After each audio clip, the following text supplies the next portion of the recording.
Hi, my name is Steve Saffel and I work for the JISC Regional Support Centre. This is a brief guide on using animations in PowerPoint. I would recommend that you open a copy of the activity slides and go through this guide step by step. Listen to a bit, then press pause and have a go yourself. The first thing I'd like to show on PowerPoint is the ribbon at the top. The sixth option along from the left is animations. This is where we will be doing most of the work today. So, on the first slide, what we are going to do here is use grow and shrink. Click on the text box you want to grow and click on animations on the top ribbon. Here you see lots of options, but none of them will grow and shrink the text. What you need to do is click on the More button. What you then see is a long list of animations for entrance, emphasis and exit. You can also modify the motion path of the text objects, but we won't be doing that today. So, to make the text box grow or shrink, all we need to do is click on the text box, then click on the appropriate button. I'll show you again on the second text box. In the Animations ribbon, click on More and choose Grow and Shrink. If we preview this, what you will notice is that both text boxes grow on a mouse click. This is because this is the default settings for the slide. So how do we make it shrink? We can amend these in different ways, but I think the simplest way to demonstrate this is using the animation pane. Click this button on the animation ribbon, the animation pane appears to the side. This gives you a list of animations for that slide. And there are two animations on this page. Notice that if you click on one of these, it highlights as which text box it is on the main slide. If you click on the drop-down arrow, you get a list of options. Click on Effect Options. Here, there are three tabs on top. The Effect tab will allow you to make text increase and decrease in size. The Timing tab will let you select how the animation starts and how long it lasts for. Text Animation allows the animation to work on the text box as a whole, or bit by bit. Anyway, for the first text box, we want it to grow in a mouse click, and this is already set, so we don't have to do anything here. But what about the second text box?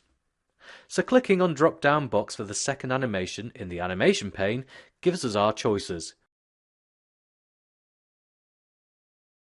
We select the effect options and then on the effect tab we change the size to smaller.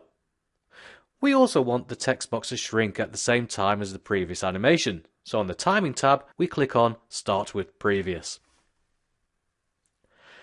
There is a preview button in the animation pane, and if we preview this, you will see that on one mouse click, the text box increases in size whilst the other shrinks at the same time. Well done! If you feel confident, then have a go at the other animations yourself. Otherwise, you can watch the rest of this video. So, onto the next slide. We want the first text box to entrance fade and the second text box to float in at the same time. The first step is to click on the first text box. Click on Animations, then click on More. Choose Fade from the entrance list of animations.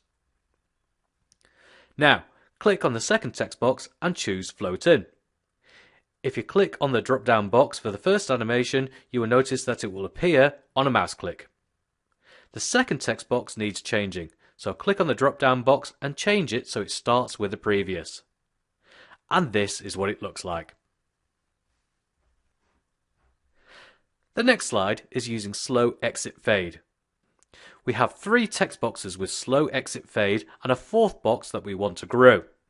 One neat trick to speed things up is to select the first three text boxes by keeping your finger on the Shift button on your keyboard.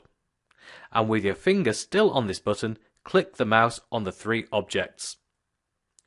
Once you have done this, choose the Exit Fade. You will notice that all three animations are highlighted in the text box.